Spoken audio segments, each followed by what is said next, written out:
to the fourth year of the Why Do Boys Make podcast, the companion podcast to the 12th year running fantasy football league, Why Do Boys Play Games? We got a lot of questions to answer, why we're playing the games, why we keep coming back to play the games. And we got a bit of wisdom with us here today, a couple of fathers or soon-to-be fathers. We're going to bring the first one in, the granddaddy of them all, Colin Swords. How you feeling? Welcome back. I'm feeling great. I'm ready to in a few years for us to have a daddy children's podcast where we will destroy our kids because they'll be 5 years old and won't know how to draft. But as they get older, things will change. But I'm doing good. My laptop has been sitting open in this place since the last podcast ended, and I come back and I sit here sometimes and just stare and hope that it's time. And tonight it happened. It's time, so I'm happy to be here, Fitzy. Well, thanks for dusting it off and lubricating the flip of the laptop. We've got one more lubed up podcast ready to slide right in. Corby, welcome back. What's up, brother? What up, brother? It is so good to be back. Oh man, I'm just so amped up for this. I cannot believe that this is the fourth year that we've been doing this, and I think to our humble beginnings of COVID and not knowing where the world would be, and one thing is constant: we're still doing this for some reason. But it's great. It's honestly the best excuse to hang out with my pals during the week. I love it. Love hanging out with my pals. And if you're all right, let's get right into it. We got a packed agenda here for having no players drafted. And we're going to start off with a couple of league announcements. The first one is a reminder to please submit to the Why Do Boys Make Podcast Hotmail account. You'll see that email address on your screen right now.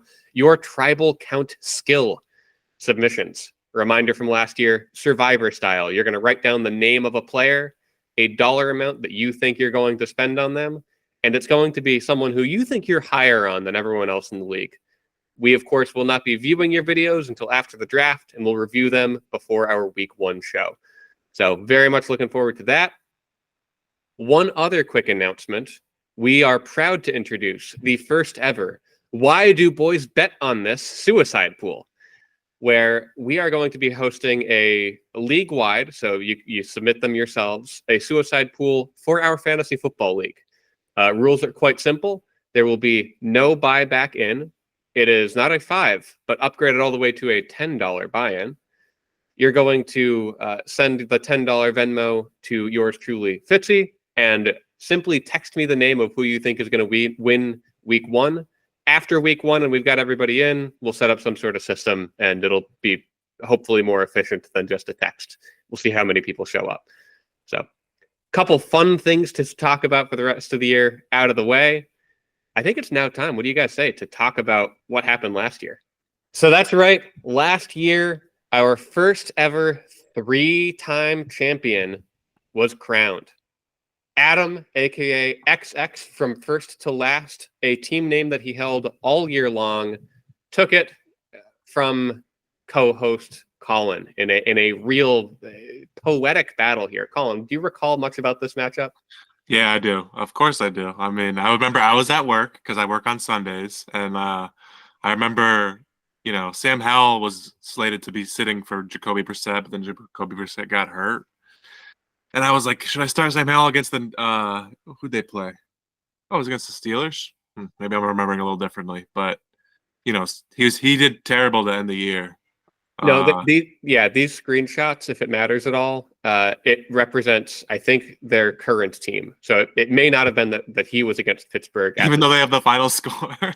Yeah. That's so weird. I'm pretty sure they played the Niners. And I was like, why would I play Sam Howell against the Niners? But I was like, I think I put in the chat, like, ride or die. Like, he brought me this far. I'm going to start him over, and who did I have over him? It was some bums. I don't remember.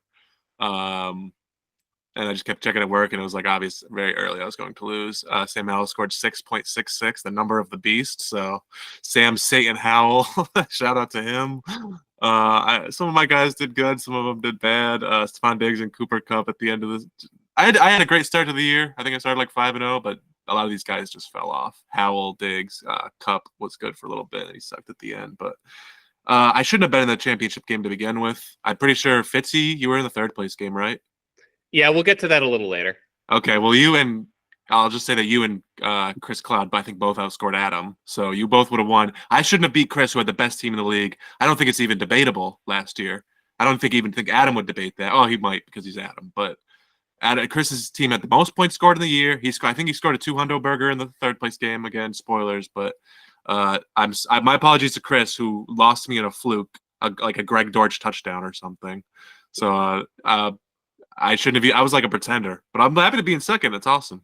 We're approximately 30 seconds into the league recording year, and you're already just trying to get under Adam's skin by saying, clearly it wasn't the best team. He won the championship. You talked only about your team. I love that Adam, Adam had a great team. I'm really not trying to talk shit about Adam. He got a 30 burger from Kyron Williams. This is I think I forget sometimes that Adam didn't draft a running back last year, and he still gets all this from, Kyron. So all shout out to, all credit to Adam where it's due.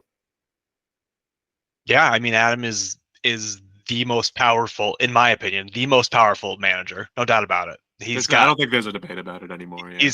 He's very strong, and we'll see if he can create a dynasty this year with 3 in a row.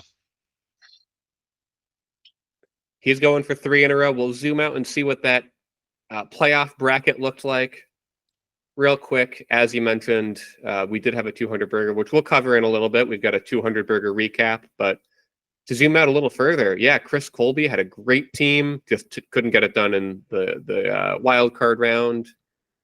Eric as well, falling to Colin. And like you said, Colin, Chris Cloud having a bye. I think sometimes we forget just how often he scored over 170 points last year.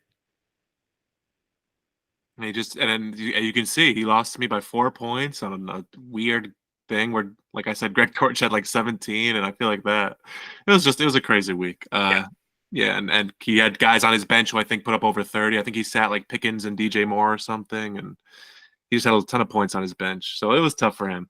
But third place ain't nothing to scoff at. That's right. Tough for him, tougher for others. So this, of course, is not my adjusted rankings. It is Yahoo's standard rankings, which show you beyond the top 6. Corby made a heck of a push there in the losers bracket, the unofficial losers bracket, I should say, to end at 8th, even with a 3-11 record. Corby, what do you remember about your team last year? I remember hating it. I remember losing losing 11 out of 3 weeks. I remember scoring 1,790 points or whatever. And I also remember never scoring. I think I scored above 160 maybe once, if that. It was a really bad year for me. I lost Nick Chubb very early in the season, and then it was all downhill from there. Not to make excuses or anything. I was poorly managed. We're going to see some names that were picked up later in the show that were very questionable pickups on my part. I think I had like 3 things written down that I wanted to recap from last year. One of them, Corby, was when you lost back-to-back weeks by a combined 0.89 points. Like, your team wasn't good, but it wasn't like terrible. Like, somehow losing by less than a point combined in back-to-back weeks, and you didn't delete the Yahoo app. Credit to you for that one. I had really high expectations for T. Higgins and Calvin Ridley last year, and maybe they were just too high, and they let me down to a certain degree. And you know they say onwards and upwards. It's new year, new me. Let's go. Nowhere else to go but up. Just like Mike, who came in 11th, both in the Yahoo and the adjusted rankings. The thing I wanted to recap for Mike, do we recall the Mike regret tracker, in which every week he had to choose between Desmond Ridder and Zach Wilson last year? Bit of the year. Oh, that was so good. I can't wait to see. Aaron Rodgers is going to be the number 1 quarterback for your team, Mike, but I can't wait to see who QB2 is. And then the last thing was just the parity. This, of course, again, it's not adjusted, but on the Yahoo chart, only 4 wins separated Mike in 11th and Adam in 1st. We had something like 60 permutations of how the playoffs could have played out with just 2 weeks to go. Like incredible fun down the stretch. I love when we're all bunched up like this. Except Corby. Some of us, except some of us. Hopefully, we're neck and neck better this year or something like that. I don't know. Fitzy, I'm hungry. Can we get some 200 burgers up in this bitch or what? Yeah, let me get the 200 burgers ready. But wait, what's that? Is there something we perhaps forgot to recap from last year? Oh, of course. It's the biggest loser bracket back once again. We aimless wanderers. That's right. Many of us forget that we left the losers bracket last year without knowing who was truly going to win the biggest losers bracket. It came down to Brandy versus Taylor, both in a theoretical and a real matchup in the losers bracket, making the math much easier to find. As Brandy lost, winning the losers bracket. Congratulations to Brandy on becoming the biggest loser. Tragic. I got nothing else to say. I will understand this someday. I forgot how it works, but I'll remember when we do it again at the end of the year. But we'll have to go through some sort of training module before I go on a parental leave later this year. All right, back to the fun stuff. It is 200 burger season, and I'm sorry to keep beating down on you, Brandy, but you lost the first one. Eric here comes in with the first 200 burger of the year, not until week 3. I don't know if you remember this one, but last year we had a famously low-scoring couple of first weeks here. Didn't get a first 200 burger until Eric in week 3. My notes here, we've got Keenan Allen getting 48.46 points with no rushing or receiving touchdowns. He went 18 and 215 plus a perfect passer rating, throwing a 49-yard bomb to Mike Williams. You got Jamar Chase chipping in another 26 without scoring also. Just a pedestrian 12 for 141. And, of course, the Buffalo defense putting up 34 against Sam Howell. Really rounds this one off as a crowning 200 burger to start the year off. Who is H. Brown? I think that could be Hollywood. Right. Oh, Yeah. maybe so. Maybe they changed his name in Yahoo or something. That's cool. Oh, awesome. Great. It's very hard now because some places, it's not hard, but when I'm compiling data and some places have my Marquise in Hollywood, it's very annoying. Messing all your VLOOKUPs up. Yeah. Speaking of VLOOKUP, let's scroll down to the next one. Didn't come until week 8. Really, really light front load on the 200 burgers this year. And I'm sorry, Corby, it's the first and only 100-point smash burger of the year as Taylor beat you by about 110. He had 8 touchdowns between DeAndre Hopkins, Gus Edwards, and Alvin Kamara to pair with just 50, or just shy of 50, I should say, out of his deadly Tua Tyreek stack. Just up and down the board here, he outscored every one of your positions, except for QB2, Joe Burrow, outdueling what I consider a Taylor classic in Gardner Minshew. This marked an 8th consecutive week in which Taylor gained Yahoo points last year. Dare I say, false totem alert, though, because the only 2 200 burgers of the year so far were scored against a team holding Tajay Spears, as Brandy traded him to Corby, I think maybe through Colin at some point. Tajay really bounced around last year. Yeah. Everyone had a piece of Tajay last year. I loved it. He was like my darling that was gonna save my team or something like that. He was decent. That's the way it is. God, look at that team. That team sucks. Holy shit. Alexander Madison. My God. Does it make you long for the days of a few mid-men? Honestly, yeah. Look at who's on that team. Look at Dante Foreman. He was a part of a few mid-men. That guy is awesome. I'll always own that guy. You had a lot of fun players. Like you had Tank Dell, you had Achane, you had all these. Yeah, they were fun. And then Joe Burrow got hurt, so then I was starting. And then they got hurt too. Yeah, and then they both got hurt too. Yeah. So speaking of fun, we had one of our lowest scoring games ever. It's not a 200 burger, But I just have to talk about like the piece of candy that got dropped under the couch. That is Tyler sitting here with a 67.45. I wouldn't have even brought this up because it wasn't the lowest of all time. Taylor scored like 62 a couple years ago in 2022. But this one famously, Tyler left QB2 spot empty in the game where Josh Dobbs emerged and scored 24.92 on Tyler's bench. Like he wasn't supposed to start. He just came in, right? I don't know if you remember this one, but Tyler could have had another 5 points here. Was that like an earlier game? So he was like, he didn't want to start him, and then he was hoping for like get another quarterback later or something. I think he was just like, like whatever. I don't have any more starting quarterbacks. So it was just a bench quarterback. That's Josh Dobbs was supposed to play. Yeah, it was like someone in there, swag strat or something. It was like Dobbs got traded. I don't know if you recall. Like he got traded and he probably wasn't going to start or anything. Okay. Yeah, like, I don't remember the exact. And his bench was so short he couldn't start somebody over Gabe Davis. Like what happened? Yeah, I don't Was think it he had anyone else Apocalypse? on his bench. Yeah. Gabe Davis was not actually on bye. Bye here is just signifying that like he got traded. It says bye. He really just had no points. Like he played and didn't score. Davis, yeah. Oh, it's Gabe Davis. Yeah, he didn't get traded. Exactly. He played. He's good for like 4 of those a year.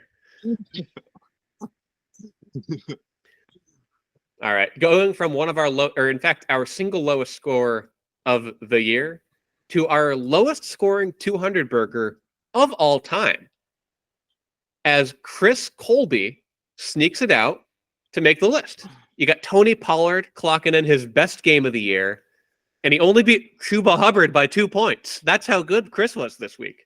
He's got freshly acquired Jacoby Myers. He's got Michael Pittman and Mike Evans all racking up at least 20. But it's really Jalen Hurts' 5-touchdown performance stealing the show here. It's not too often you see a 200 burger where the defense scores double digits, and Chris could have gotten more from a defense on his bench, as Chris did not have the guts to start Baltimore against the Chargers and instead went with San Francisco. Yikes, tough week for Taylor there. Jeez. Yeah.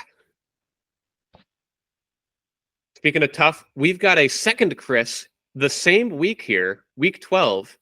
This one, I think, representing evil team names entering the ring like a second kaiju fighting out in the big battle of the Chris's. It's a second 200 burger, same week, same name. This one is my favorite kind, though. It's the no 30-point scorer burger. The top to bottom 20-pointers from Jordan Love, Matt Stafford, DJ Moore, Raheem Mostert, Jonathan Taylor, Derrick Henry, I'm running out of breath, and Isaiah Pacheco really just make this one a top to bottom smasher. You got on his bench, Zay Flowers would have been the second highest non-scoring quarterback, and he was on the bench with 23 points.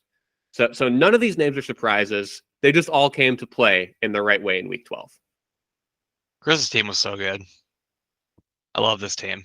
That was so good. And you can't see his bench, but his team was so deep, and like I know he had Pickens, I forget who else, and like Pickens was awesome a lot Zay last Flowers, year. he couldn't even start. Zay Flowers. It's Zay he couldn't Flowers. start Zay Flowers. He had an insane team. Yeah, so Chris, I mean, he's not really a move maker, so I'm assuming he just drafted amazingly. So good for him. So this was week 12, where you've got the recently named No Football, Just Dixon Come, and No Dixon Come, Just Football. Week 13, they faced each other, and these kaijus came to fight because Chris Colby pulls off an incredible 209 over. I mean, Chris Cloud's got nothing to slouch at with 184, but holy crap! No player on either side here scores 30. It's just Chris Colby coming through with an all-star fantasy performance with 2 quarterbacks on bye, 2 defenses on his bench. There were a combined 4 bench points between these 2 teams. They just left it all on the field. I could list all the 20-point scorers, but instead I'll just point out that Daddy Colby here won this week with Greg Dortch scoring 4.1 points. That is a swag strat. That is pretty, well, I guess coincidental that Greg Dortch was there fighting Chris Cloud, even back all the way back here. And then he came back, from the grave, the Flying Dortchman, and Gave him one last wallop. Oh man, I didn't. Greg Dortch helped knock Chris out last year. Really? Yeah, Oh man, it's 17 for me and a 4-point victory. wow, the flag Dortchman. Well, what's funny about that one is that I think he had like a lot of return yards, and we don't have I forget what return yards are in this league, but you made the note. You were like, you almost beat him by return yards, like the amount that he scored. So that was fun, a fun time. I love Greg Dortch. I'm waiting. Like this year, someone's gonna win because of returns, and I'm excited for it. Well, yeah. I mean, we can talk about that about when we talk about more about the draft. But yeah, with the new rules, it's things are gonna get wild. I want to see what Yahoo projections. Devin Duvernay is gonna be a league winner. Oh yeah, I think he's in Jacksonville now, though. And speaking of league winners, this one's sad. It's the second consecutive year where we had our highest scorer put up a 200-point burger in the wild card round in the consolation bracket. It's a banger of a 200 burger here from Corby. We got James Cook, Rashee Rice, and Trey McBride. It rounds out kind of the new hotness here on Corby's team. But Jared Goff slinging 5 touchdowns. Corby, it's a poetic high score for the year for you here. You should be seeing 4-11 as far as I'm concerned in your Yahoo end of year rank. Yeah, I totally forgot about this. This is nice. Will Levis came to play, dude. He was crushing it. T. Higgins finally came back for me. He was awesome. Look at James Cook. Finally scoring touchdowns. Oh man, he was nasty that game. Holy crap! And then Rashee Rice. Yeah, he was really good. Like that guy a lot. Yeah, that's awesome. That makes me feel better, I guess. I don't know. And the final 200 burger of the year, we teased it a little bit. It is the highest scoring ever third place score, as Chris Dixon come Cloud got locked and loaded with, rounding allowed, 3 30-point scorers in Devontae Adams, DJ Moore, and Isaiah Pacheco, all cramming it in. Now, I think noteworthy here, I mentioned it's the third single highest first score in the third place matchup. I scored the third highest of all time. So if Chris had not secured this high of a score, we wouldn't be seeing him getting his money back, potentially coming back to the league, but he gets to reinvest that money. And I lost, but I really love it because both of us put our highest score of the season up here when it mattered most in week 17. This is why we play the game. So thanks for joining me on the Burger Roundtable here. Can't wait to see if we get more than 8 of them this coming year. I would like one when it matters. And before we move on from last year, we've got one more retrospective to give you all. It's time for our 3rd annual Gamey Awards. Welcome to the Gamies, where each of us is going to be presenting a few awards that we think are worth handing out to all of you fine listeners after a wonderful year last year. Colin, I believe you've got the first one to present. That's right. Colin here to give out my gamey. This is the All Is Fair award for the most even trade of last year. I combed through a lot of them. Here's what I thought was very fair. It was Jacoby Myers to Chris Colby, who needed a receiver, and Jerome Ford to Fitzy, who needed a running back too. I just saw Jerome Ford scored like 26 in the championship game, or the third place game. So I think that was a good trade for Fitzy. Jacoby, he's a solid like 10 to 12 point per game PPR dude. So everyone loves Jacoby on your team. He's boring, but he's a plug and play guy. Fitzy, you like Jerome Ford at the last half of last year? You liked him, right? Absolutely. And Colin, I'm honored here for the second year in a row. I have received the All Is Fair award from you. So that is to say, all my league mates, if you want to make a fair trade, you know who to talk to. Fitz is very just. And now it's time for the antithesis, the In Love and War trade. All Is Fair in Love and War for the most lopsided trade. This one is Jimmy G to Tyler and Rashee Rice to Corby. After this trade, Jimmy G did not start another game. Rashee Rice was on fire for the last half of last year.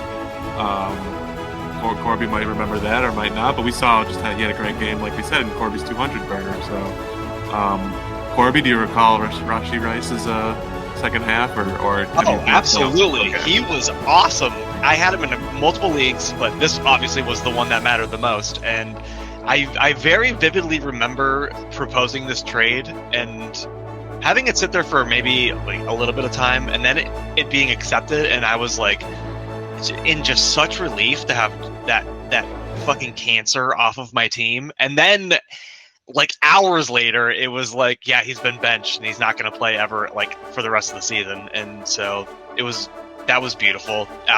Unfortunate for Tyler, and maybe it could have been fair if Jimmy had played, but I doubt it. He was bad. He was real bad last year. I look forward to making more trades this year. I will be making more than I did last year somehow.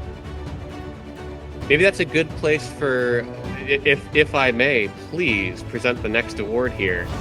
I would like to give us the award for most trades made. It's the Wheelin' and Dealin' Award here, one of Colin's favorites. Our nominees include Chris Colby with 3, Tyler, Colin, Brandy, and Adam with 2, myself with 1, and of course Corby with 4 trades. So Corby, congratulations on vowing to do more trades and leading the league in this stat last year. Acknowledge me. No, again, it was a matter of I needed to make moves, and I tried my hardest, and it didn't work out. So even if you make a lot of trades, it's not always going to work out for you. Well, don't say that too loud, because we should be also trying to get our good friends, both Chris Cloud and Patinode, Eric, Taylor, and Mike, to get in on the action this year. We'll want to see your trade stat with at least a 1 at the end of the year. It would be sick if at least every single person in the league did 1 trade. That should be a goal. And if we do that, I'll send everyone $5. Whoa. Not true. I'll Count me in for that. I want to make a bet.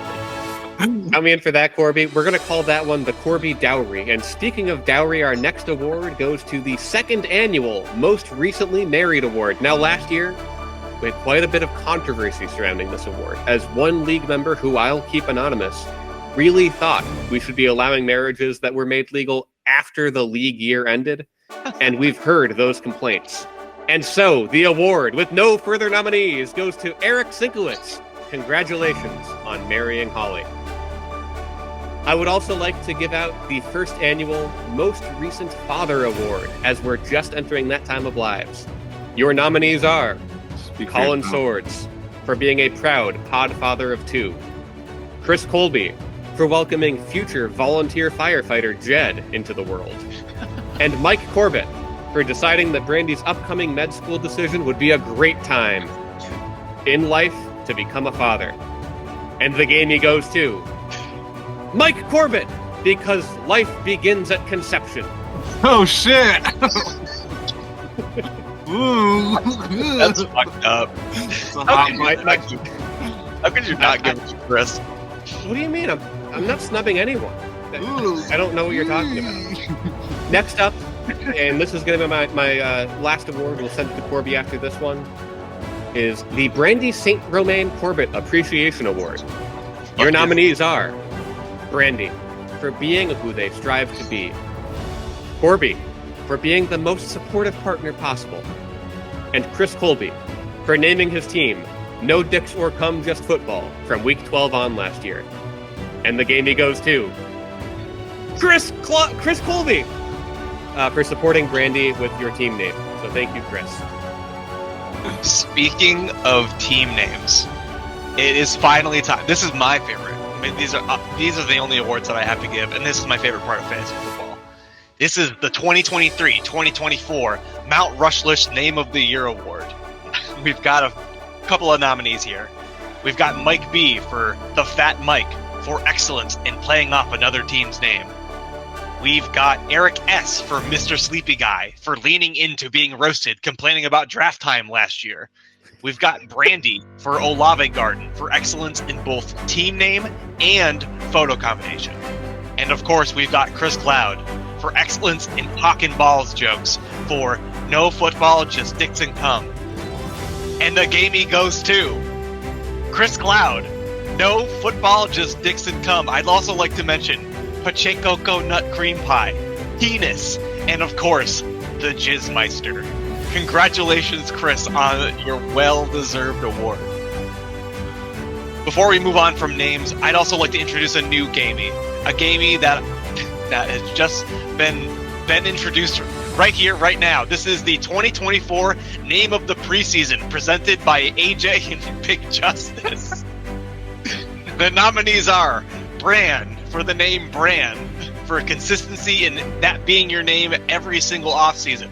We've got Adam, for Will Your Dreams Come True, for positivity and happiness, for vibes I love. We've got Fitzy in The Value Hunter. I love a name with all caps. It's got high energy. It's really great. I love it. In the same vein, we've got Colin for Billy Mays Resurrection Tour, paying homage to one of the all-time great salesmen. And again, all caps. Gotta love it. And of course, we've got we've got Chris for the fake Mike's cousin. And this one, for family values and friendship, shouts out to Chris. These are all new names for the preseason, not old names from last year. Those are the only way you're going to get nominated for this award. The winner is Adam because it's just weird. I didn't expect it to be that when I downloaded the fantasy app the first time, and I was like, I like it. So thank you. Is it a reference to something, or is it just like that? Okay. Every year, Adam comes out with one of these where we have to talk. Is this a reference to something? He's already commented what it's a reference to. He's now commenting again. I can't believe you guys didn't get that reference. And now he's saying, Fitzy, you know me too well. I've already predicted our next week mailbag. Shouts out to Adam. Shouts out to everybody who changes their name before the season starts. Super appreciate it. And shouts out to AJ and Big Justice for the sponsorship. That's right, Corby. Yeah. Thanks, guys. I like that you kind of focused in here on team names. I'm going to bring us next down a list of names that you might not remember. That's right. Our next gamey is the Award for the transaction involving Fab, who we'll look back on and wonder, who was that? Your nominees are myself for Zach Evans. I spent $6 on Zach Evans. Adam for last year's Gamey Award winner, Noah Brown, who he picked up for $6. Colin for also picking up last year's Gamey Award winner, Noah Brown, for $7. Corby for picking up Emari DeMercado. And we need to stand on this for a second because I know we may remember this guy, but in 2 years, we're going to laugh at the name Emari of the Market. Emari DeMercado is a name who I laughed out loud when I saw it again. I forgot. You won this one with $22 in your bid. There were other bids of 21, 15, 13, 12, 9, and 9. It was a real gold rush for Emari there on October 11th. And the winner is Tyler for also picking up Emari DeMercado. 3 weeks later, he spent $37 on him with the next highest bid of 3. Oh man. Emari DeMercado, this year's award winner. Tragic. I do remember picking up Emari DeMercado, and then I remember dropping him. And then I remember him being picked up for a lot of money. I didn't remember it being $37 though. $37. What the Sigma? Nice. I'm also proud to present the Who Award for the transaction not quite involving Fab, who we're going to look back on and laugh immediately. Your nominees are Brandy for picking up Emari DeMercado for free 2 weeks after Tyler. Corby for picking up Chris Rodriguez Jr. Who the fuck is You know that? who that is, Corby? No! I have no idea. I have no idea who that is. I'm a degenerate. Myself for picking up Minnesota running back Kene Ngankwu. Who the hell is that? He's the return guy. He's actually pretty good. But he's not a guy. Yeah, he's not a guy you would start. He doesn't really play running back. And Chris P for picking up Parker Washington, who finished the year with 16 receptions for 132 yards. And the game he goes to Corby, because none of us remembered who Chris Rodriguez Jr. was. I don't know who Parker Washington is either. That's incredible. Man. Chris Rodriguez Jr. That's good stuff. Colin, I believe you've got our next gamey. I've got the next gamey here. That's right. It's time for the good, the bad, and the ugly. You heard the worst of it, but let's talk about the best. This is for the best fab offer of the year. Honorable mention to, I think, Chris Hatnode for getting Puka. I think it was like $51, but the next highest bid was like $37 or something. But obviously, great pickup for like a top 6 receiver or something. But this one goes to Adam. $52 for Kyron. What makes this great is, I mean, there's a lot of layers to this. Kyron was like an angel sent to Adam's team after his zero RB strategy, his extreme zero RB, his social experiment of a team. There's not a Kyron Williams every year. There's really not a Kyron Williams like every 5 years. A week 1 dude, you can pick him up week 1 and just have he's the RB2 overall. So $52. Chris Colby's $51. Saved Adam's season. I think he's the biggest reason he won. I think Adam would agree. Although, I keep speaking for Adam. I don't know if he would agree. So shout out to Adam. He got Kyron Williams. We'll see if he gets him again this year. Next one is never give up, never surrender.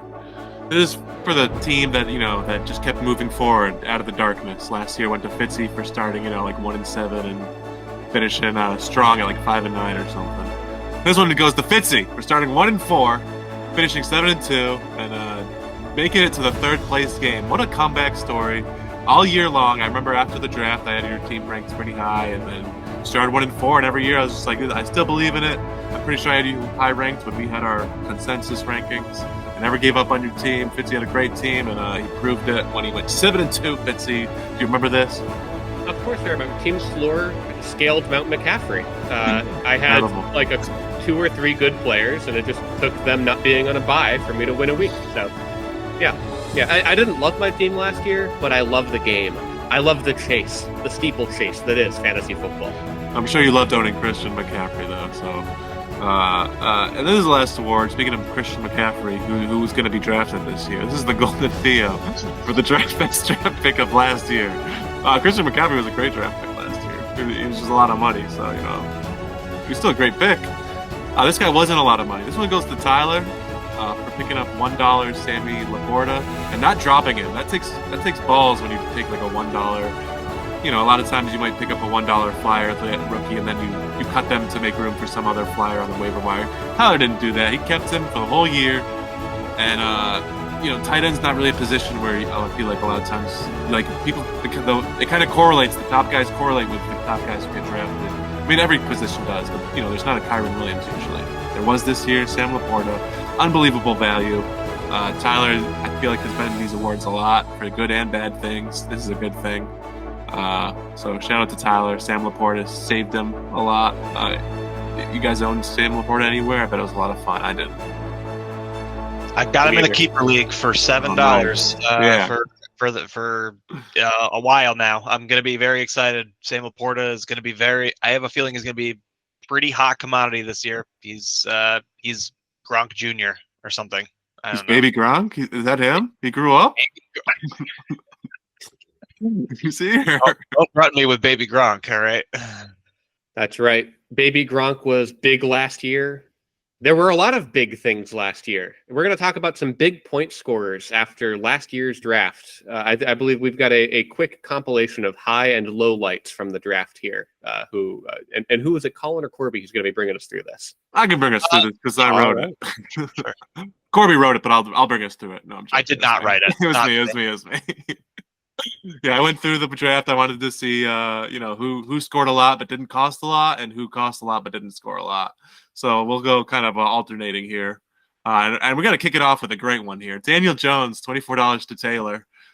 Daniel Jones, 2 years ago, Corby loved him, right? He was a QB1. Set him in for start and forget or whatever, right? Corby, you loved him, right? He was amazing year. He was so good. He was great. This year, he not only did he get hurt after like 6 games and tear his ACL, and obviously you couldn't play him, but in the games he played, he scored 10.5 points per game.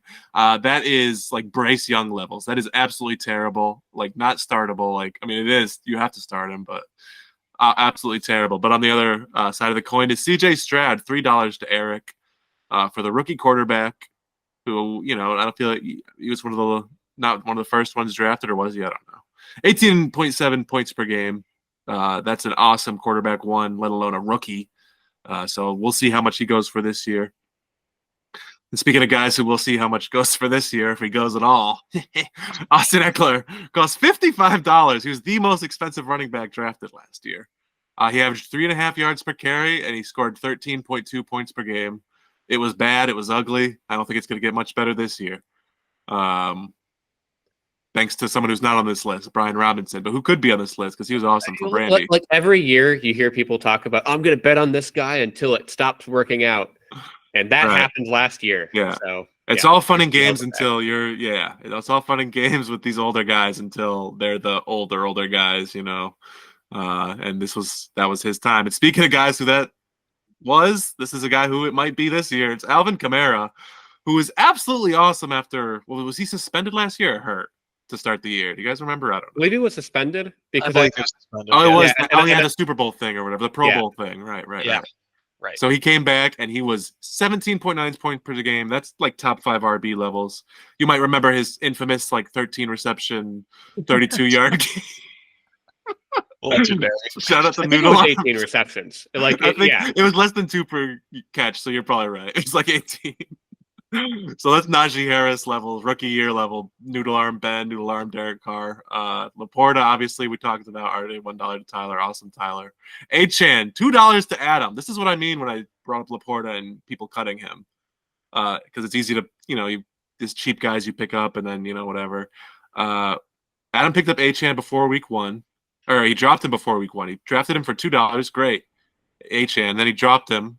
And Achan proceeded to score 17.3 points per game in the games he played. He missed a lot of time, but when he played, he was great. Corby, give me a quick review of Achan last year. You liked him? Oh man, he like my namesake was. It was Devon intervention. He was awesome last year. I don't know how I feel about him this year, but I hope he plays well because man, when he's good, he's real good to watch. Love that guy. Yeah, I have a feeling we're going to be talking about him shortly. Brock Purdy, $5 to Adam. Again, a great pick by Adam. Between Purdy and Achan, so he picked him for $5 and then traded him to Brandy. And I don't remember what exactly it was for, but this was another contender for worst trade. A rare bad move by Adam. It was for Ramondre Stevenson. Yeah, so I don't know how did he even start him in the championship game? I don't think so. But Adam didn't need a quarterback. Obviously, he had Lamar and Pat. But $5 to Adam, and he traded 19.2 points per game. Brock Purdy, I recommend going to his Pro Football Reference page and comparing him against league averages. His yards per attempt is over 10. Average is 7. That is, I think his touchdown percentage is also over 10. 5 is really good, or 5 is good. 6 is really good. And his was 10. His efficiency was otherworldly. We'll see if that's a Kyle Shanahan thing or just a crazy year from him. But he was really good 2 years ago too when he played. So we'll see. So great Brock Purdy, awesome. He's going to be going high this year. And Garrett Wilson, $43 to Mike. We know what happened. I mean, that wasn't a bad pick. Aaron Rodgers got hurt after 1 attempt. So that sucks for Mike. But 12.5 points per game. Poor Garrett Wilson. We'll see how he does this year. Hopefully better. Nico Collins, $1 to Eric. 17.4 points per game. Another great pick. I feel I remember he was kind of oscillating between starting him and Damian Pierce earlier in the year. Damian Pierce, who I think averaged less than 3 yards per carry last year. But yeah, I guess he was better than Kadarius Toney though. So that's what I got. I don't know if you guys remember any picks or if you guys want to shout yourselves out at all. But these were the picks. Yeah, none of you guys aren't here at all, huh? But I'm sure you guys had some great picks. Fitzy picked Christian McCaffrey. However much he was, it was worth it. So great. I recall one thing leaving the draft last year. I believe I don't know if I couldn't be there or something. There was talk after the draft of what is Fitzy doing? What is going on? And then Colin, you ran the numbers, and I was so validated by Go Power Rankers. So I can't wait to see you plug things in after the draft here. Well, yeah, and the ironic thing is I was one of those people who was like Fitzy's team is terrible, but then I plugged it in and I'm like, oh, this is a good team. So I'm curious too, because I have a similar setup this year with the projections and everything, and I'm just gonna some of them are outrageous, but we'll see. I'm sure Adam will be very upset when I rank him low. So that's all the ones I got here. So good job, everybody, and bad job to some people. But it was draft's best part of the year, so it's always fun to talk about. Lots and lots of fun. And speaking of fun, we're going to get into some pre-draft talk now, looking into 2024, our 12th year in this league. And I just got a couple quick mentions here because we're entering our 12th year. We've only had 7 champions. The 3 of us, and I do mean us, have won multiple championships and aren't too worried. But this run around the sun, 5 of you listening have a chance to say, yeah, I win this league just about as much as you'd expect by winning 1 out of 12. 4 of you, including my 2 lovely co-hosts and Eric and Tyler, are vying to upgrade themselves into the multi-winner club. And of course, Adam is trying to put a stranglehold even tighter around the league. Yet to win winners include both Chris Cloud and Colby, who had a heck of a shot last year, and Taylor and Mike, who have come oh so close in the past. And Brandy, of course, let's be honest here, it's still early in their story, and Brandy would be winning at nearly an Adam rate if they pulled it out this year. There's so much at stake, and we stake it on these players. So Corby, Colin, I want you both to tell me both someone who you're really excited about, who's on maybe the top end, and more of a scrub who you think is going to end up on your team. I'm going to start off with a scrub myself. And I hate to say it, it's the Darnold. Have you seen this? Have you seen this? Sleepy JJ, he can't stand up. Have you seen this? Weak meniscus, they tell me. I can't stand it's a weak meniscus. And now Nick Mullins is pulling very badly. Very badly. The Darnold is going to be starting 17 weeks. He's probably going to start for my team for about 4 of them. And I can't wait. That is a really good pick. I'm going to pick... Okay. First of all, my scrub is not a scrub. He's the best wide receiver in the AFC West. Hailing from Denver, Colorado. Welcome back to the NFL, Tim Patrick. Listen, I get it. He's 30 years old. He's never had over 750 yards in a season. But I expect him to return to form with Big Bo throwing the rock. All right. And have you seen this guy? He's a big guy. He's got big mitts. He's gonna catch a lot of passes, a lot of dinks and dunks in a PPR league. He hasn't played in 2 years. He's got fresh legs. Believe me, I think Timmy is back and ready for points. And he's gonna be $1. I can't wait to draft him for $1. You really gave me a fright there when you started that intro because my scrub was Cortland Sutton, who you might not think of as a scrub, but he's being drafted, 120th overall in the back of the 10th round, despite catching 10 touchdowns last year. He had Russell Wilson instead of Bo Nix, but I mean, it's not like Russ, he's Russell Wilson right now. He's not that great. He caught all 10 of Russell Wilson's touchdowns. Yeah, I know. Yeah. So Fitzy, you and Cortland Sutton, he was awesome. He was well, not awesome, but he was like I said, like Jacoby Myers. Even though he wasn't really a PPR guy, he got a lot of catches, but he just like he either got a decent amount or got a touchdown every week. Like he was a dude who scored like 12 a week, not on a lot of volume, not on a lot of but I just feel like this year, second year of a Sean Payton offense, he's got Bo Nix, his guy who he drafted, who I think he's maybe going to try to make him into a. I don't know if he's going to do Michael Thomas things with him or what, or maybe that'll be Tim Patrick. But I like a lot of Broncos this year because nobody likes the Broncos this year. So I always like to spend low on quarterbacks. I'm probably going to be having Darnold, Bo Nix, these guys. So hopefully Tim Patrick and Darnold do really good because it'll mean Bo Nix does good. I am absolutely shocked that 2 out of 3 scrubs are on the Denver Broncos. Just wait till you see my star. Who could have been? No, Javante, who's the highest drafted Bronco? Let me lead off the stars. Let me lead off the stars here. All right, my star is a guy who hasn't even played a single down in the NFL yet. I'm talking about 2-time receiver of the year, Big Ten Player of the Year, unanimous All-American back-to-back years. That's right, boys. It's Marvin Harrison Jr. Maybe I'm just swept up in the excitement of a new fancy wide receiver, get with little Kyler thrown to him. I've seen the highlights, I've seen the YouTube videos, I've seen the anime music videos of this guy. He's a freak athlete. His routes are crisp, like a crisp limoncello seltzer. I hope he's gonna be my freak, and I want him on my team. I'm just swept up in it. I think he's gonna be great. Yeah, he's one of the guys who, I mean, we'll see that in our after the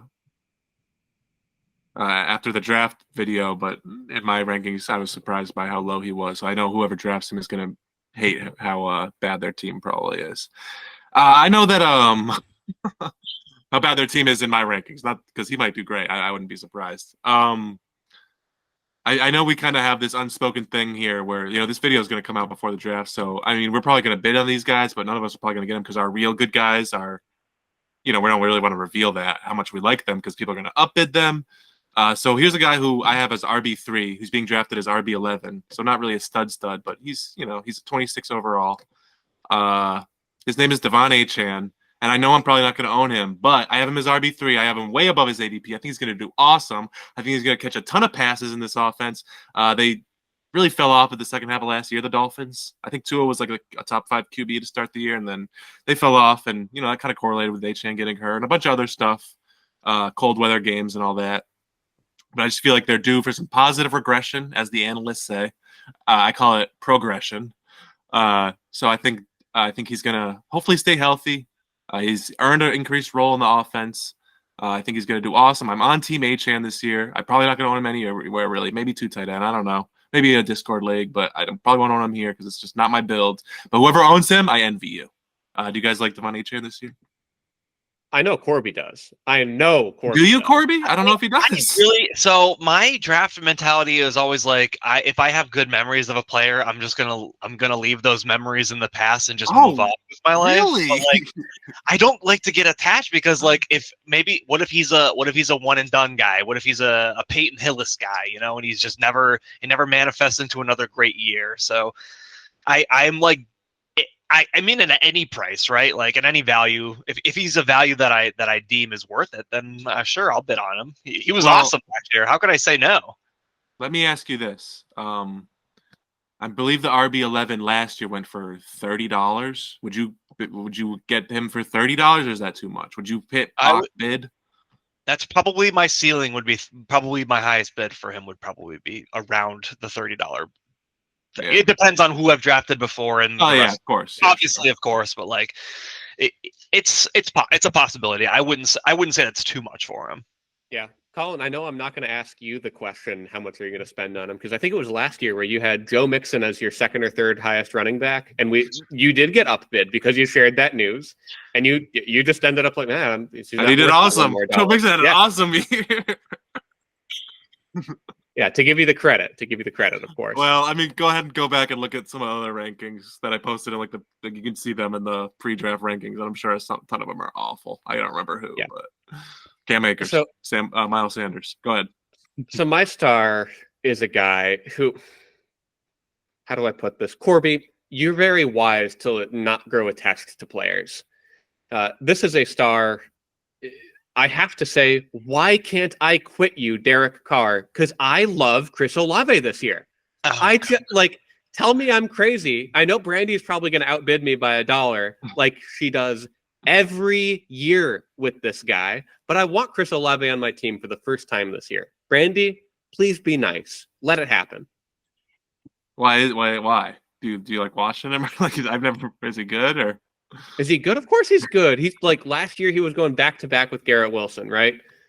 Last year was maybe a lost year for Garrett Wilson. In a lot of ways, it was kind of lost for Chris Olave. He was just great. He was so consistent. Colin, as a PPR guy, I'm surprised you're not like all over him. Well, I like the diamond in the rough PPR guys. I like the Hunter Renfro's and rookie Amon-Ra St. Brown and all those guys. But I mean, and if you're not catching like 120 passes, I'm not gonna spend a lot on you.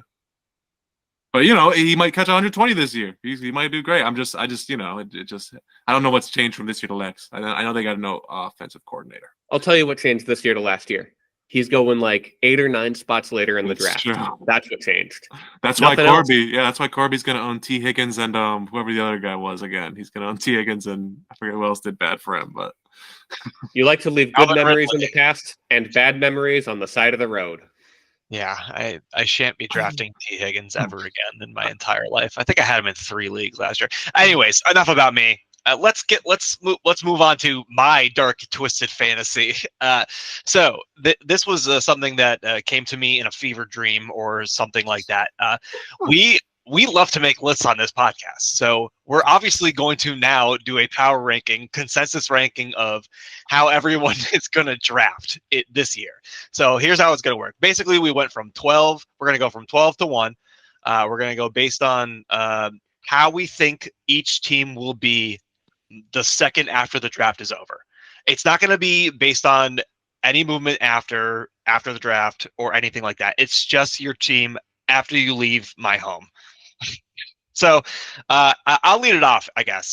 So number 12 in my consensus rankings, or for my rankings, my number 12 pick is Brandy, and this is solely shit.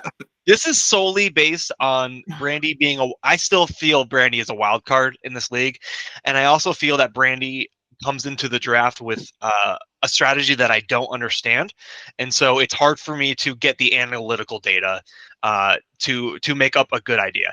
I think there has been, like as Fitzy just alluded to, Brandy likes to latch onto players year to year. So Olavi is a big Brandy guy. So we'll see if that trend continues or if she'll buck the trend. This is nothing against Brandy, the fantasy manager. I want to just put that out there. I just don't understand the strategy, and so for that reason, I'm going to go with 12. Wow. So the craziness that is the idea to do this, power ranking is shining through because I had Brandy at number 2. I think I'm going to love Brandy's team this year. Yeah, wow. They pick a lot of the same guys every year, but I think Chris Olave is good. I think a lot of those guys are poised for a good year here. I think Brandy's going to have a great draft. Yeah, I had Brandy at 8, so not right outside of like the top 6. Mostly just because there's not like with all these managers, I have a lot of history to look back on. I liked Brandy's team last year. And I feel like I usually am like fine with it. I don't think I'm ever really like psyched about it. But without the longer history, it's tough to really make a better consensus. But 8 is solid. Colin, who was your 12? My 12 is Taylor, who I thought we'd all have. Although he was decent last year, but just again, I'm going off of history and how I feel about teams usually. Taylor has had some historically awful drafts in the last few years, and that's again, it's not a personal slight. I think he might say the same, but if I have to put somebody at 12, so I'm going to put the person who usually has not a great draft. Although last year, I think he did okay. I don't remember. Which is about good. Yeah, good I mean, I don't remember. Just because it's right there. I think 2022 he had a historically bad draft. No one would disagree. Last year it was fine. I gave him my 5th spot on this list. I think he's going to have a fine team. I think he's learned a lot about the importance of backup quarterbacks. We meme on him a lot about it, and I don't think it's possible for him to leave with any fewer than 3 quarterbacks this year. Who was your 12th, Fitzy? Oh, Corby. I'm sorry. Did I hear a ranking on Taylor? Oh, I'm sorry. So for ranking on Taylor, I actually put him at number 4, and Heck so yeah. the reason I did this is because Colin, you're saying all the right things with the ideas that Taylor was unable to draft enough quarterbacks in the past. In my opinion, I think Taylor has learned from that, and I think he had a top 3 draft team last year. I loved his team coming out of the draft, and I think that he's learned from his humble beginnings and has figured it out. In my opinion, finally, maybe the light bulb has finally come on for Taylor, and I'm giving him the benefit of the doubt, and I'm putting him at number 4. I firmly agree. I think I originally wrote him down at like 2 or 3, but man, there are some managers up at the top that I just had to make sure I slotted in. Sure. But one person who I know is not going to be slotted in at the 12th, at number 1, is the player who I think I ranked 12th coming out of the draft last year, and that's Adam. I mean, he's gonna finish fine, but as far as the draft goes, like, listen, he was told last year through action, it's okay to not draft a running back. And I just feel like hubris is gonna take over here, and he's gonna decide to extend that, and he's also gonna not draft like a tight end or something. You're like, he's gonna go zero on too many positions. So I think it's Adam at 12.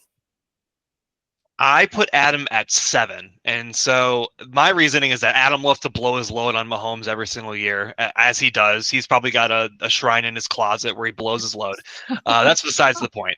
I'm sure he's going to get good value here and there like he always does, but it's based on previous post-draft that I haven't loved his team.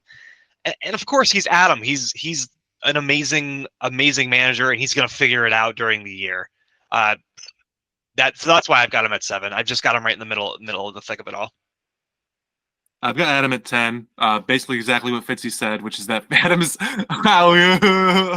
you just gave him 12, so you know it's not like you disagree. It's the same thing. Adam's gonna have a weird ass fucking team at the end of the draft. It's a social experiment, and I think he's like nerfing himself to see how much like how low he can start. Yeah. And then kick our asses like it feels that much better.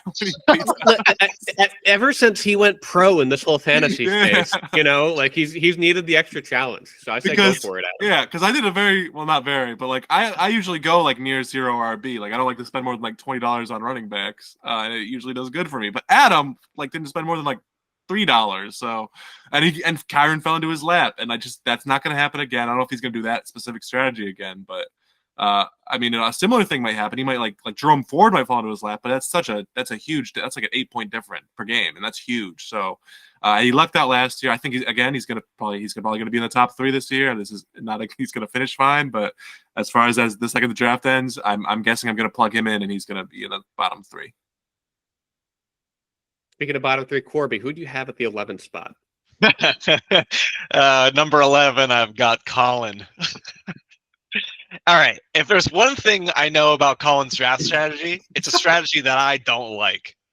This guy loves to draft boring dudes with mid floors and tiny ceilings. No doubt about that. This trend's going to continue. Who will this year's Cam Akers or Miles Sanders be? How about Stephon Diggs? Oh, these guys are awesome. They're so good.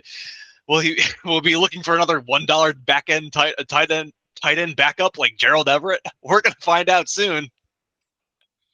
Sorry, Colin. Yeah, Corby, this is actually. This is not me making it up on the spot. This is the first rating that 2 of us have agreed on. I also had Colin at 11 for a lot of the same reasons you just mentioned. I mean, Colin talks about how Devon Achane is his 3rd rated running back, and yet it doesn't fit his build.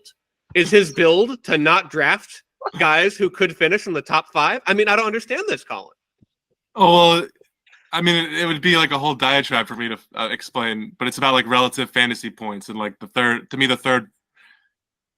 Again, like it's just like it would be a whole thing, and I go on enough. Right? No, I go on enough monologues. Right? No, yeah, it's just like I don't want to talk for a 10-minute monologue about how I look at the draft and like how I rank things. But I rank myself number 1, and I hope you guys ranked yourselves 1. Yeah, I mean, you guys are right.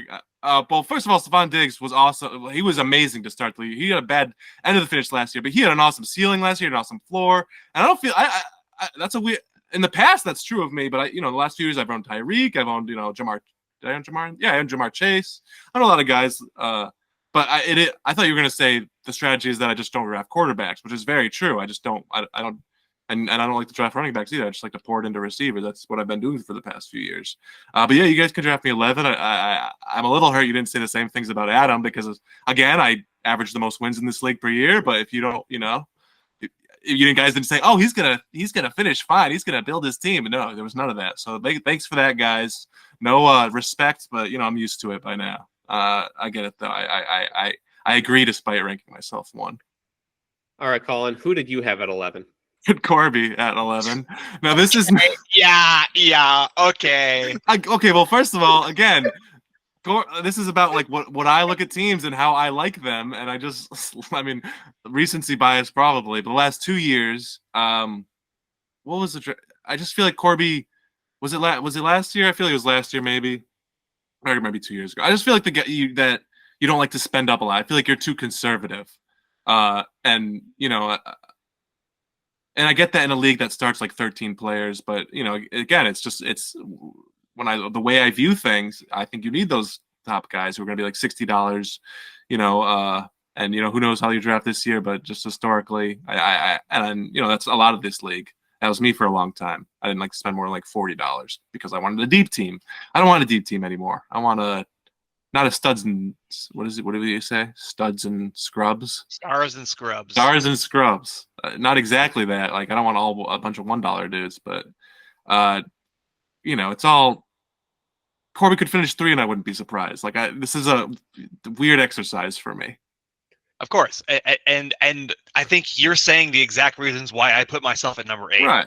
And so, Okay. so the reason I'm number 8 is because, like you said, I don't like to spend up. I'm the value hunt. I was the former value hunter, and for the past 2 years, I do feel like last year it absolutely kicked my ass. It really turned out bad for me. Even though I do remember loving my team on paper, we remember saying last year, on paper, your team is awesome. Like, of course, that was another great bit from last year. So I think that I will probably mash the bid button too much at points and get a player that I don't want, and then there will be times in which where I'm a big pussy and I won't pull the trigger for an extra like $42 on a good player. It's kind of how I feel. So that's why I'm at number 8. Dang, Corp, you just almost talked. If I hadn't written these down beforehand, I would have bumped you up a couple spots just hearing you say that, because I was thinking the same thing. I remember liking your team in the past, but last year, man, leaving the draft, I thought, I mean, I love Calvin Ridley, and I loved the first game of Calvin Ridley, but like after that, things just kind of fell apart. I put you at 7. It's not like a terrible rating. I think it was kind of well below average last year, but I believe in you correcting the ship here a little bit. I probably would have bumped you up knowing that you're going to be spending a closer to stud and dud here. I think that these are great rankings for me. I think they're awesome. Really good. On point. Now, I've already done my 11th, but that means my 10th ranked player. Let's just knock out all the podcasters together because I had myself at 10th. I'm going to do my best to self-correct. Here's why I put myself at 10th. Again, this is how we think we're going to feel after the draft. We draft on Monday. It's currently Thursday, and I'm like busy until Monday. I haven't done my rankings yet. I got to figure it out. Yeah, it's going to be like Monday before the draft. I'm going to be driving to Corby's, listening to a podcast and forming decisions. Like it's too late in the game. I'm lost already. So I don't. That probably makes you want to bump me down the rankings here a little bit. But Colin, where'd you have me? I had you at 4 because I liked your team last year. I think you're really you're a data-driven person. You're rational. You're analytical. I like that about you and your teams. I don't really know what. I just like your teams. I feel like every year, like I'm never like, and you usually finish well, or at least have a good team on paper that maybe doesn't finish well. I think 2 years ago you were a good on paper guy. Actually, were you good on paper? I feel like you weren't. Actually, I feel like your team was really bad. I think you gave me the Never Give Up, Never Surrender award 2 years in a row, because 2 years ago I had I think an 0-8 start and still almost made the playoffs. But was it a bad 0-8 start? Was it like was it because your team was really Colin, bad? It's an 0-8 start. It's pretty bad. Sometimes you flip a coin. It's very unlikely, but sometimes you flip that coin 8 times in a row, So I had you at 4. I think I like your team a lot. Corby, what did you think about Fitzy's team? I had Fitzy right smack dab in the middle, number 6. And so, yeah, my notes here are that Mr. Spreadsheet sits comfortably middle in this. Sorry, Jesus Christ, can't talk. Mr. Spreadsheet sits comfortably in the middle of the rankings at number 6. I think Fitzy's a great manager, and I think that there are times in which Fitzy gets a great value, or like a player that I totally forget about in the draft. I'm like, oh shit, you just got him for $1. Like, damn, I'd buy that for $1. But I also there are times in which I scratch my head at players, But you're a guy who is not afraid to draft Christian McCaffrey, and I have to respect that, So that's why I've got you at number 6. I think you've got potential to go high and low, honestly. Much like my team last year, without CMC, I'd be a lot lower. All right, Colin, I believe we're back to you for now the 9th ranked spot on your team. I had Chris Colby for 9. Again, I mean, he had a decent team last year, but I just feel like he's a little blasé. Is that the word? Blasé? I don't think he's a degenerate like me at least, and maybe like you guys. I feel like he or maybe he is. I don't know. You know, out of all the members in this league, Chris Colby might be the one. Well, I put him at 9. I feel like, and historically, again, he's had some terrible teams. He's been good the last few years, not bad. Not I wouldn't even really say average. But in the past, we know that Chris Colby has been a very bad manager. Maybe I just have, that bias towards him. Corby, what you said about like how players you just forget them. I'm the exact opposite. I'm like extremely sentimental with my players. I've owned Debo like 3 years in a row, and I honestly want him again this year just because I feel like, and he doesn't even do awesome. I just feel like So I think I just hold on to things a little too long. Chris Colby, I still think of him as really bad. He's just like Taylor, even though he's been fine. So 9 for Chris Colby. What do you guys think? For Chris Colby, I've got him at number 5. Again, it's the same story as Taylor. I feel like he's ascending and figured out his draft strategy after some people take longer, or some people peak in their draft abilities early in their career and fall off. See the GMs of old and new. Think Bill Belichick. Has he ever been able to draft? No. So I think I'm not calling Chris Bill Belichick. What am I even saying? Who knows? I'm saying Chris Colby has improved his drafting, and I really, really remember loving his team last year. He doesn't overspend on kickers anymore because you're not allowed to have kickers. So I think he's got the keys to the driver's seat in terms of being in a great spot at the end of the draft. Yeah, Colin, I feel like I've been wanting to do a segment on the history of Colin Swords as a fantasy manager, because I feel like you can plot like when you first had a child, like your ranking just shot down. You were bronze for a year, and you've kind of crawled your way. You've climbed your way back up consistently. But I do feel like maybe you haven't paid enough attention to Chris Colby since becoming a father here, because I think I put him at 4 here. I initially wrote him down as 2, but there are a couple coming up that I just felt had to be higher. I feel like Chris, ever since we've had a podcast, and like he's really invested in this league. Like, he might not be a degenerate football fan. He's a degenerate why do boys play games manager. This guy, he manages his team, and more than that, like that's why he could be higher. Coming out of the draft, I've got him at a very respectable number 4. I think he's going to have a great team. Next, great, maybe not great. Corby, I'm looking for your 9th ranked manager. At number 9 is somebody I've been waiting to talk about. It's my buddy from from the middle of Florida, Mike Bukanowitz. Listen, so in the past, I've noticed a trend with Mike and New York Jets players. And last year, it was looking nice. And I really, really liked his chances with Rodgers and Garrett Wilson. And I feel like Garrett Wilson could have had an absolutely insane year with Rodgers. I don't know if that's going to happen like it has in the past in terms of Mike going in on Jets, like all in like he does most years. Maybe he's learned from this point on. But I also know that Mike is incredibly unlucky and drafts a lot of players that get hurt all the time. Maybe not last year, but years in past, there have been many years go by where he drafts a player, they get hurt, and then this next year it's like it's just another guy. So that's the reason I have 9. It's not because of Mike's inability to draft. It's the luck factor in terms of fantasy football, and that Mike is maybe just cursed. I had Mike at 5, and it's for 2 reasons that Fitzy brought up, or that Corby brought up, and that's that 1, Mike is going to draft a lot of Jets, and 2, I like the Jets this year. So I think Mike goes as the Jets do, and I think if Aaron Rodgers stays healthy, and I don't know why, but I just feel like he will. He's 40 years old. He's just torn Achilles. Like, why would he get hurt? It doesn't make any sense. So I think he'll do good, which means Garrett Wilson will do good, and Breece Hall will probably do good if the passing game can prop up the run game. They're going to be running a lot with that defense. So I don't know which ones Mike will own. Maybe it'll be Mike Williams, who I think will also do good. I think he's off the pup list. I think he'll be there week 1. He's a sleeper. He should have done my scrub. I think he's going to do good. I like Mike Williams. Mike, number 5. That's playoff bound, baby. Dang, all right. I've got Mike ranked at actually the same number of wins he had through the first 9 weeks last year, which is 1. I've got him at number 1. Oh, shit. Wow. I agree with this talk of Mike overdrafting Jets players last year. I believe that Mike is the type of manager who learns from major mistakes. Do you remember that one year where he said, I'm not going to draft Saquon Barkley this year? I haven't talked to him about it, but I get the feeling he's not going to draft New York Jets too much this year.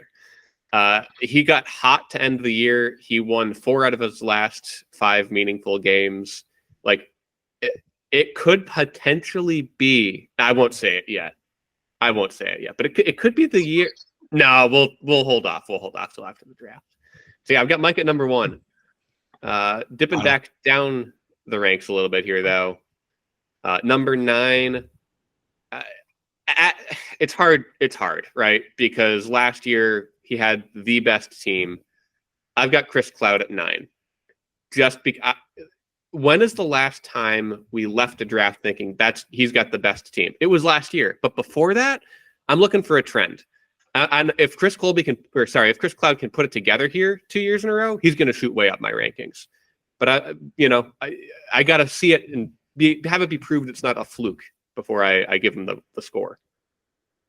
I had Chris Cloud at 3, and I kind of disagree. I think I left the draft last year and didn't think his team was good because he had a lot of guys. He had these guys like DJ Moore, who I thought was going to do terrible, and George Pickens, who I thought was overrated, and Isaiah Pacheco, who was he's a big bum, and I was just wrong about all these guys.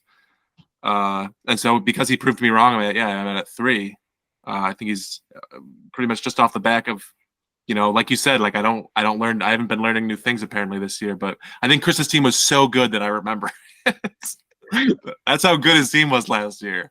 His team was amazing last year. I think if he just traded a few depth pieces for like quarterbacks, because I forget who he had, Stafford and somebody else, who was fine, but like, man, his team, it was just so like every spot was just like a guy who would be a starter anywhere else, even on the bench. So it's just, he had one of the best teams this league's ever seen. It was just, so number 3. I've got it number 2, and you're pretty much preaching to the choir, Colin. I think last year with Chris's breakout season, I think he's arrived. He knows what he's doing, and I don't know what he's doing. Chris is like the enigma of the league. I don't know how much football Chris actually watches or how much research he actually does, but I know that he plays every year and he does manage his team. And last year, his draft, I closed my laptop. I was like, damn, Chris has got a great team. And I think he can continue the trend, and I'm feeling the good vibes for Chris, so that's why I've got him at number 2. You're kind of talking me into it, Corby. I like in the same way that I don't watch basketball, but I do good in fantasy basketball. Like even if Chris doesn't watch football, you're right. Maybe I should watch less football, and I would improve to Chris Cloud's level. It's very impressive. I do want to put a note here. I have not given my number 10 ranking, so I will give my number 10 ranking now, and that is Chris P. And for Chris P, we're gonna party like it's 2021, because this guy. Okay, from what I've noticed in the past, and maybe this year will buck the trend. I've noticed Chris loves to draft guys who were relevant maybe a few years prior, and maybe been past their prime. See Austin Eckler. And maybe that's hindsight for me, being hindsight is 2020. Austin Eckler, I probably wanted him last year, right? Let's see if he continues the trend of drafting people who are kind of known commodities or on the downswing of their careers, or if the pickup of Puka Nacua last year after the draft has made him realize, maybe I should just take young people or different people or something like that. So that's why I've got him at number 10. I got him at number 7. Before I go about Chris, Corby, you brought out hindsight. I just want to bring up Nyheim Hines real quick, who I almost picked for a scrum. Now listen, the Browns need running backs, and he's their kick returner too. Okay, he might get 1,000 yards. It's going to be a lot of points. Okay, so I have Chris at 7. I think he's past his prime, just like the players he drafts. He's a 2-time championship. Is that right? Two-time winner. Now that only him and Adam can say that, or Fitzy too. Are you 2? That's right. 1? Okay, Fitzy 2 as well. So only a few players in this league can say that, but I just think, ever since the whole, Malik controversy, that kind of blew his team wide open. The sanctions hit hard, and he just has not been the same since. I definitely don't really remember his team last year, and I think that is saying a lot. So I put him at 7 because he has been good historically, but in the past few years, I know he hasn't been as good as he's been. So that's why I'm at 7, just outside the top 6. So I've got and Chris, I don't mean this in a bad way. I've got you ranked at 3, but I've got you kind of as the opposite to the same coin that Adam's on, where I ranked him 12, but I know he's going to manage his team well. I ranked you 3, but I'm not convinced. I ranked him 3 because he's going to draft well, and just like a couple years ago at B-Dubs when he traded away Cooper Kupp to Tyler, and we all just were shocked, like leaving the draft. I think he's going to have a top 3 team. I don't know how long it's going to stay that way, but I believe in you, Chris. I believe in you to draft well. We've got the top 2 players remaining now, and Eric and Tyler. Colin, I'm going to kick it to you first. Who did you have ranked lower? I have Tyler at 6. Tyler's, and that's fine. 6 is. I'd be if you guys ranked me at 6, I wouldn't have been as mad. 6 is cool. That's a playoff spot right there. Tyler has had some really bad breaks over the years. He's a perpetually second place team, as I think Fitzy's noted last year. Maybe like he's been like second place 4 times or something. I think last year he had Jefferson, right? So and some other guys, I'm sure. I remember those 2 years ago. He's a guy whose team I feel like I usually like, but then I feel like maybe is mismanaged a bit. I know that he was or looking at the Fab stuff. I mean, he was in there a couple times, and then the trade stuff. I know that there was one really, or at least 1 or 2 really bad ones.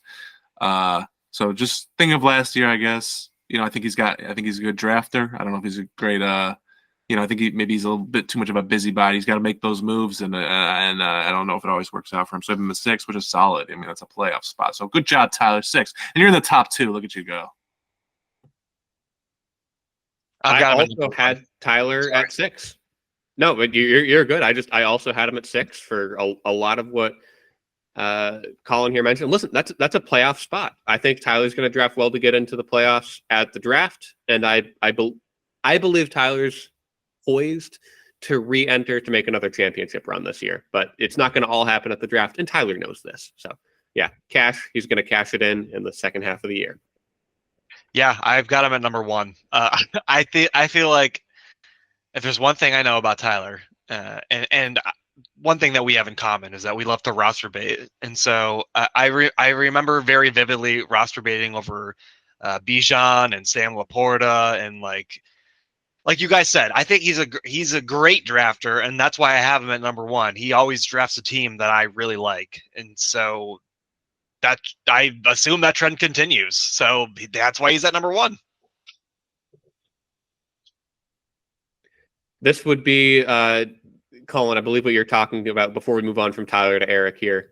The number of championship appearances, we talked about it last year.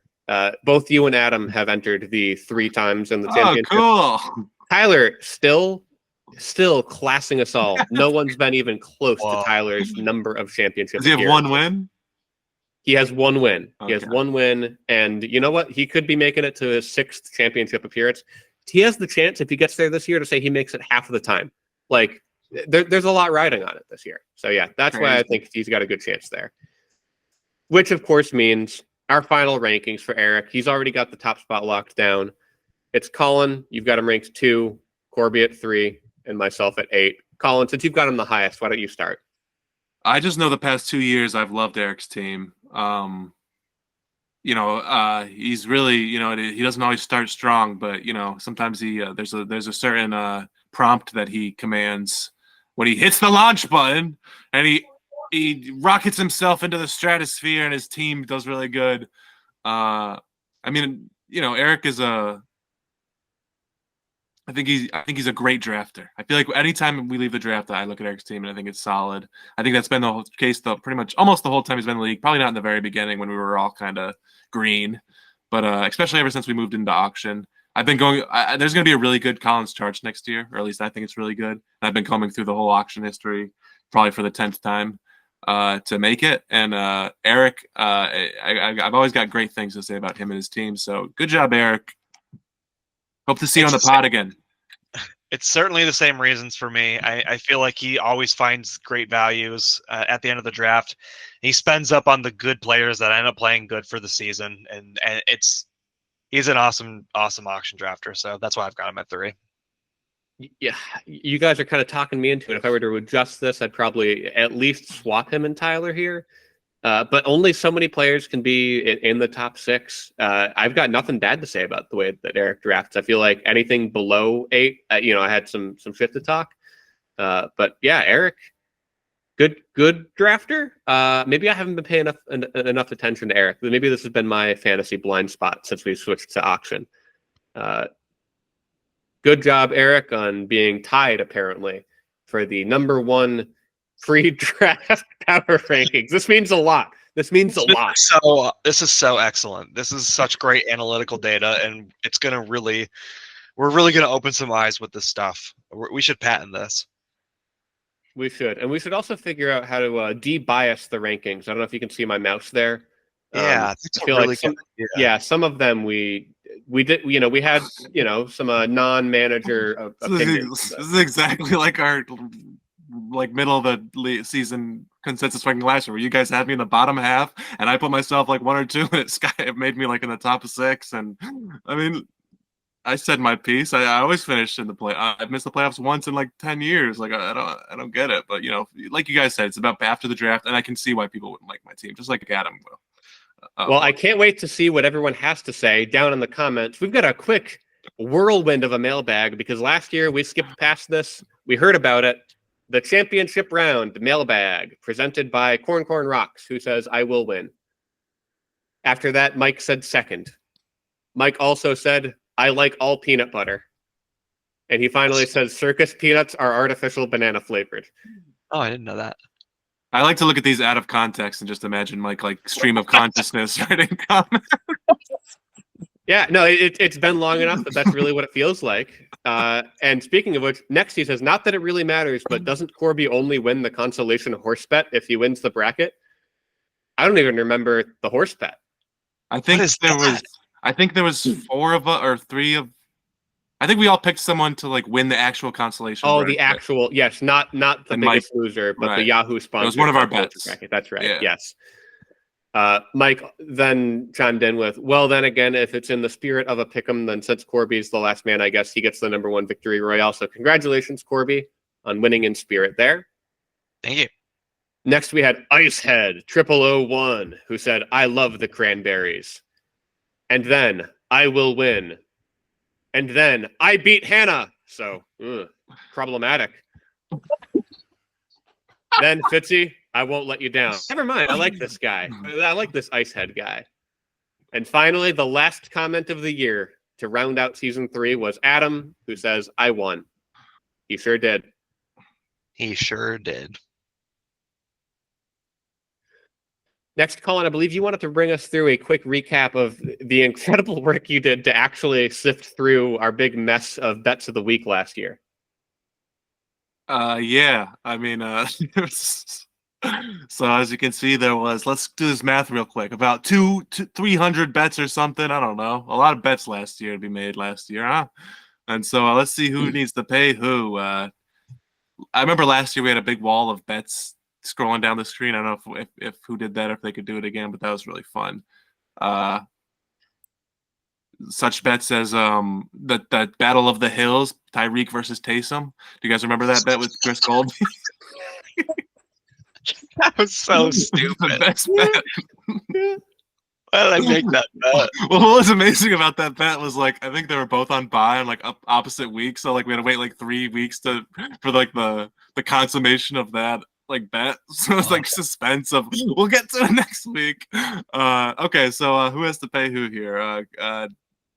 Yes, that's right. If you see your name on the left side, get Venmo out and get ready to say spend money or send it over to whoever you see in the green. So, for example, Colin, congrats on not owing any money to your co-hosts, whereas both of your co-hosts, at least I owe you $15. You and Corby look to be net neutral on the year, which is incredible for the number of bets sent back and forth. Mike, you've got 5 coming to you, and you've got to send 10 over to Corby. That's how we're reading this chart here. Yeah, we're gonna scroll the bets up here. I forgot how much we bet on Easton Stick toward the end of last year. He was your Sam Howell. He was my Sam Howell, and that's why one of my favorite bets of the year was in episode 14, our last one of the year, where I bet on Easton Stick versus Sam Howell, and Sam Howell had negative points. Wait, what was that, like week 17? Or like It was podcast 14, so something like that. Yeah, I don't know. yeah, a lot of fun. A lot of fun. You don't just skip over the $30 big winner that you are. I must have been just shoveling you money last year. Yikes. Well, what's crazy? You look at these bet counts, right? Like you got to figure, me and you probably had like 30 bets overall. Like 6 is the most anyone got on anyone else last year. Colin, you made 82 bets, and that netted you like a total of $5. You made 82 $5 bets, and you're at plus one bet out of that. Kind of incredible. This is crazy. We were even 2 years ago too, Fitzy. I remember when I counted them up. So it's funny how the math works. Almost like a coin flip. It is crazy. All right, we're in the home stretch for the welcome back pod for 2024. We're going to keep it pretty quick this week, but we couldn't leave without making a couple of bets. So, do either of you have any bets prepared this week? I've got a couple. I have one. Corby, why don't you send it? Let's send it here. This was a trend that I noticed a few weeks back. Shout out to Adam for also posting this in the Discord. Tyler Conklin has had 87 targets the past 3 seasons, all in a row. I would like to do either a over/under or a closest to the pin with the two of you guys. I would go closest to the pin if Colin's in. Yeah, absolutely. I'm gonna just say 70. There's too much talent on that team. Give me 5 seconds while I load up my conjecture projector, and we will see that Tyler Conklin is definitely going to get 66 targets. 66. So we got. That was close to 70. But yeah, we got 70. So that means then I have to go 87. Let's make it 4 years in a row, baby. Lock it in. That's sick. That's sick, Corby. Corby, I get to bring you back a bet that we've made every single year on this pod. I bet that Brandy will finish above you in adjusted ranking this year. No. It will be me once again. Once again? Corby, you were 3-11 last year. The year before that. The year before that. Brandy's about to even the score here, 2-2. It's the revenge tour for me. I've got this under my. I've got this. How about that? I've got not under. It's right here. Those are a couple of fun season-long bets, but I love when we can settle these things quickly and Colin doesn't have to track them the whole year. So I'm going to make a very simple draft bet. We're going to pick an over/under or closest to the pin, depending on how you guys want to do it. But I want to go over/under on number of teams in our league who will leave the draft with 2 or fewer QB players on their roster. Doesn't need to be a starter. Just needs to say QB, and they need to have 2 or fewer. I'm going to set the over/under at 1.5. I'll say over. I think it'll be like 2. I think under. I think people are going to just panic and take a backup. Not including us. It can include us. Yeah, I don't think this bet is going to influence how we draft in this circumstance. No, I think it's going to influence me. I'd really like to win after the Tyler Conklin bet that I just made. You would sabotage or your own team just to win this bet. Hey, maybe sabotaging my team would actually help me in the long run, right? Let me pull up my beep beep beep beep. I got my drafts. Beep beep beep boop beep bop beep beep beep boop. What the Sigma? Yeah, give me the over. I'll take the over too. I'll double it down. I want to make a bet, and this one can exclude us. And it probably doesn't need to even be said that it needs to exclude us because none of us are probably gonna. But this is a draft bet, and a little, it's always tough to make these kind of specific draft bets before the draft where people might watch it and be swayed. But we talked about him earlier, but I could do this with a bunch of players, but the one I think I want to do it the most with is Daniel Jones and an over and under on his price. Or just closest to the pin, because he's not going to be $1, or maybe you guys think he'll be $1. I don't think it's a starting quarterback. Is going to go for, or maybe he will be $1. Actually, they have Drew Lock. Do you guys think he'll be $1? I don't think he'll be $1. Oh, I don't okay. think under either. Do you just want over under or close? No, it really can't be close to the pin with such a small number, right? Because he's probably not going to go more than like 5, right? I Can't. was gonna guess $6. Okay, let's do over under then, and I think it's 3.5. You guys want to go over? I'll take the Oh. over. What do you think, Fitzy? I would take the over at 3.5 for sure. The quarterback who went for the least amount of money last year was Jacoby Brissett, followed by Kyle Trask. Okay, for as far as like real starting quarterbacks, I'll take the under. Are you okay going 2v1, Corby? Yeah, I'll take a double penetration. I'll just put it on for auction for $4 and win. How would that work? I guess they could include us again. Are you gonna put Daniel Jones on your team? I'm not even going to bid a single dollar. I take it back. I want to bet the over. I might not for $4. I wouldn't mind owning Daniel Jones, but I would not do it for more than $4. $4. No, I wouldn't do it for $4. Oh my God, you're a fool. He was so bad. Have you Colin, seen his new wide receiver in Malik Neighbors? Yeah, no, that's Drew Lock's new receiver, actually. Colin, would you go 2 versus 1? Yeah, he went for $24 last year. He went for $24 last year. Yeah, someone's gonna do it. It's not like over his name value though. All right, go ahead. I'll go. Yeah, 3.5. Go over. That's cool, mate. You're probably right, honestly. But yeah, hopefully Yahoo's projections are really unkind, and I can sway people. I can't wait to see who Colin's Sam Howell is after the draft. It sucks because I had a guy who I really.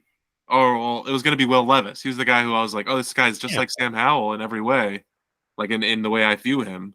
But then I did my projections and he didn't come out very good. So I believe my brain all over my heart. Not that my brain's very good either. And speaking of my projections, let's make a projection bet. Last year, I know we did Joe Mixon over Bijan and Kyle Pitts outside the top 12, both of which were right. Miles Sanders and Cam Akers did not do good, but let's make one of those. Let me find a really outrageous one, like Marvin Harrison being wide receiver 26. So I think who will finish above Marvin Harrison? I think Calvin Ridley will finish better than Marvin Harrison, Corby. This is only for Corby. No, I'm tilting. Yeah, I'll take that. I'll take Marvin Harrison over All right. easily. That's probably symptomatic of my Will Levis love, though. But yeah, I think Calvin Ridley will. I think Will Levis is going to air it out. Can you find can you find one of those names for me, Colin?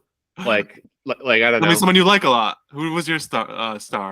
I had guys like how about DK Metcalf? What about DK Metcalf? Oh, you want to make? You're saying DK Metcalf over? Yeah, I would take. You want to do that? We can do that. That's fine. I have him at 22, 26. Marvin Harrison. Let's lock it in. Okay. This is good stuff. The endorphins are hitting right now. Yeah, it's good stuff. We're making bets about football. So this is what heroin feels like. We are so back. We are so back. Air horn sounds in the background. Whoever's editing editing this part. I mean, this is kind of like an air horn. It's exactly like an air horn. You got it. You hit it. Whoever's editing this part, leave it in. Speaking of leave it in, we're leaving now. That's right. We've come to the end of our very first episode of season 4. But there's going to be a few more of these. Just strap it in because it's going to be a raucous ride here in your 12th season of Why Do Boys Play Games. Don't forget to smash the like button and leave a comment. In case you forgot, my name's Fitzy. I'm Colin. I'm Corby.